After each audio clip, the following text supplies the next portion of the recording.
Miremos bien nuestro planeta. Ahora acerquémonos al centro de la gran esfera en la que vivimos. Justo allí, donde se unen América del Norte y del Sur, está el lugar donde florecieron algunas de las culturas más misteriosas y feroces que conocemos. Hace cientos de años, un pueblo de guerreros quiso dominar toda esta región. Ellos fueron los aztecas. Los aztecas tuvieron un poderoso ejército que sometió a todos sus pueblos vecinos y en apenas 2 siglos se volvieron los amos y señores de Mesoamérica. Pero esta historia comienza mucho antes. Para demostrar su importancia, cada pueblo fue dejando su huella a través de imponentes templos y maravillosas piezas de arte. Primero fueron los olmecas y los zapotecas. De una rama de esta cultura surgió una majestuosa civilización llamada Teotihuacán. Luego, ocurrió algo que aún es un misterio. Todos esos pueblos comenzaron a desaparecer o a emigrar hacia otras regiones. Aparentemente, fue algo terrible. ¿Acaso una maldición de los dioses? ¿Una gran sequía?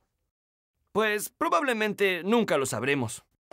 Con la caída de la gran Teotihuacán, llegó una época turbulenta y caótica. Aparecieron en escena varios pueblos guerreros que se dedicaron a pelearse entre ellos, hasta que en el siglo XII llegaron los aztecas desde el norte de México.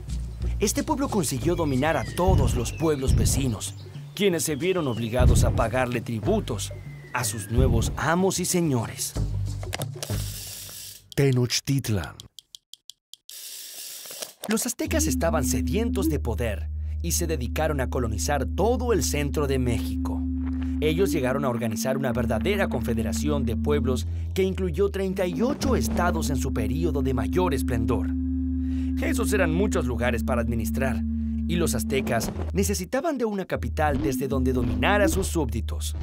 Para eso crearon en 1325 Tenochtitlan, una aldea que con el tiempo se convirtió en una ciudad legendaria, centro de un imperio tan poderoso como temido. Tenochtitlan estaba construida sobre un islote en el centro de un gran lago. Si pudiéramos viajar en el tiempo a esta gran ciudad, veríamos cómo los canales se conectan con los campos, centros urbanos y el resto de los lagos. Esta es una ciudad llena de tránsito y mucho bullicio. Y es que Tenochtitlan fue tan grande que llegaron a vivir más de 250,000 habitantes. Si miran bien hacia el horizonte, podrán descubrir las montañas que rodean la ciudad y que se elevan al cielo, casi hasta llegar a tocar a los mismísimos dioses.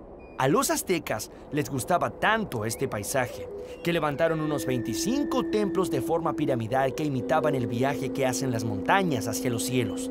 Estos templos buscaban imponer temor y respeto entre los pobladores, ya que en sus cúspides, sobre los altares de piedra, se llevaban a cabo las ceremonias de los sacrificios humanos. La dieta azteca. ¿Les gusta el maíz, el chocolate, el cacahuate o el tomate? Pues a que no adivinan de dónde vienen. ¡Los aztecas! ¡Así es! Los pueblos de Mesoamérica comían muchas cosas sanas y sabrosas, otras tan extrañas que ni se imaginan. Las madres de la época se valían del maíz para alimentar a sus niños. Sí, el mismo maíz con el que se hacen ahora las tortillas mexicanas. También fueron las primeras en descubrir el chocolate. Lo bebían batido y aromatizado con miel y vainilla. También conocían los frijoles, la calabaza, el melón, los chiles verdes y rojos y los aguacates. Todos estos alimentos se los debemos a los antiguos habitantes de Mesoamérica.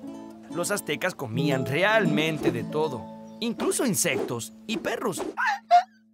Y no nos olvidemos del gusanito de Manguey, como yo. Ni se olviden de mis primos, los saltamontes, las hormigas y las larvas que también forman parte sustancial de la dieta de los aztecas. ¿A alguien se le abrió el apetito? Oye, era solo una broma. Oye, no.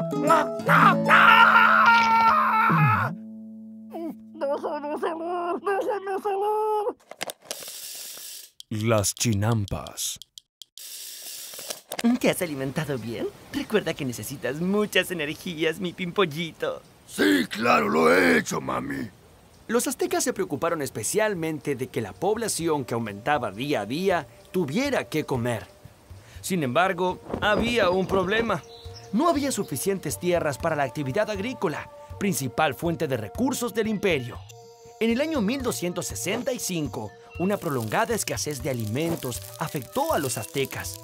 Entonces, Acatonalí, líder del imperio, propuso al Consejo de Ancianos la más ingeniosa de las ideas: poner sobre el lago unas varas y limo para así construir islas artificiales y cultivar encima de ellas. A estas islas artificiales las llamaron chinampas y permitían convertir grandes secciones pantanosas en campos fértiles.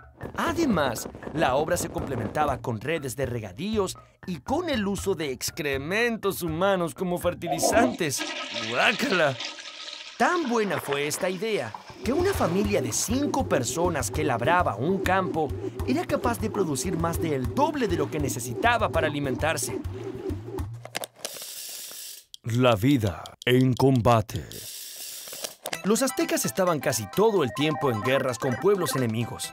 Uno de los grandes anhelos de ir a los combates era capturar a guerreros de pueblos adversarios para los sacrificios rituales. Ellos creían que cuanto más feroces fueran los guerreros capturados, más satisfechos estarían los dioses. Durante las batallas, los aztecas escondían sus rostros tras máscaras que representaban dioses y animales de enormes poderes.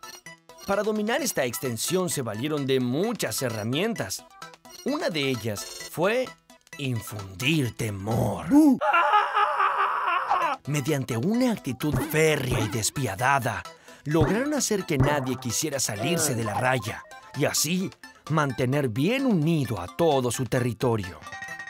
Pero no todo era violencia, ya que los aztecas lograron establecer fuertes lazos comerciales con pueblos vecinos. Los aztecas desarrollaron una elevada producción de bienes y artesanías que eran vendidas en otras ciudades. Los comerciantes viajaban de un lugar a otro y gracias a esto, los aztecas tuvieron un doble beneficio. Por un lado, muchas riquezas y por otro lado, averiguar qué estaban tramando esos pueblos. Aquellos que se dedicaban al comercio de mercancías de lujo tenían también una actividad que era secreta. Servían como espías al soberano azteca. El conocimiento. Muchas civilizaciones se han preocupado por dejar plasmada su visión del mundo y así poder transmitir sus proezas y sus conocimientos de generación en generación. Pues bien, los aztecas dejaron constancia de su historia de conquistas y dominio militar a través de unos símbolos inscritos sobre pieles de venado o telas de algodón. Estos códices repletos de coloridos dibujos son documentos históricos en los que se registraron muchos aspectos de su vida cotidiana. A pesar de los códices, los aztecas no lograron tener un método efectivo de escritura. Como carecían de alfabeto, la representación de un animal u objeto debía realizarse mediante la combinación de dibujos. Para entenderlo mejor, veamos un ejemplo. Escribían el nombre de su capital, Tenochtitlan, dibujando una piedra. Eso era Tena, de la cual brotaba un cactus de nopal. Eso era Nochtli. Como ven, la escritura azteca era muy limitada, así que tuvieron que apoyarse mucho en su tradición oral. Este debe haber sido uno de los motivos por el que exploraron tanto la poesía como método de comunicación. De hecho, había un poema para cada ocasión. Poemas guerreros, poemas sagrados, poemas históricos y poemas enamorados. Esta forma de expresión estaba muy ligada a la música. Poeta y cantor se designaban como la misma persona. Y dice: queridos amigos, yo no les miento, nosotros los aztecas cantamos con sentimiento. Con sentimiento. Los aztecas vivieron muy pendientes del tiempo. Idearon un calendario tan perfecto que les permitía conocer el mejor momento para sembrar o cosechar. Incluso podían predecir grandes eventos climáticos. El calendario solar de los aztecas estaba instalado en un altar redondo en el centro del patio del Templo del Sol.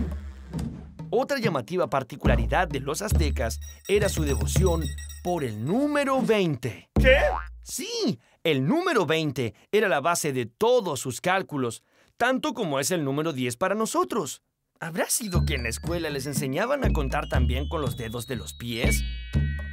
La escuela era muy importante para los aztecas.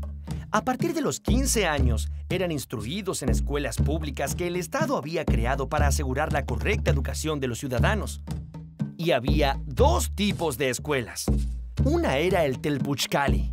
Allí recibían instrucción en el empleo de armas, artes y oficios, mientras que en la otra, el Calmecac, los jóvenes eran adiestrados para el cumplimiento de los deberes sacerdotales. Los sacrificios. Los aztecas creían que un día el mundo terminaría violentamente y que todos los hombres morirían de una manera dramática. Para posponer este trágico final, deberían hacer constantes sacrificios a los dioses. Según sus propias creencias, la sangre mantenía vivo al sol. Así que para mantener el orden del mundo y tener buenas cosechas, los sacerdotes debían sacrificar a muchos animales e incluso hombres y mujeres. Luego de esto, ofrecían sus corazones a los dioses, aunque morir en estas ceremonias, por lo general, era un gran honor. El dios absoluto de los aztecas se llamaba Ometecutli. Bajo su mando, había otros dioses que intervenían en los asuntos humanos. Entre ellos, el más popular fue Quetzalcóatl, la serpiente emplumada, a quien se consideraba el gran benefactor de la humanidad. La verdad era que Quetzalcóatl no se llevaba nada bien con Tezcatlipoca, un dios que exigía muchos sacrificios humanos. Hubo un enfrentamiento entre estos dioses. Quetzalcóatl fue expulsado de la ciudad sagrada de Tula.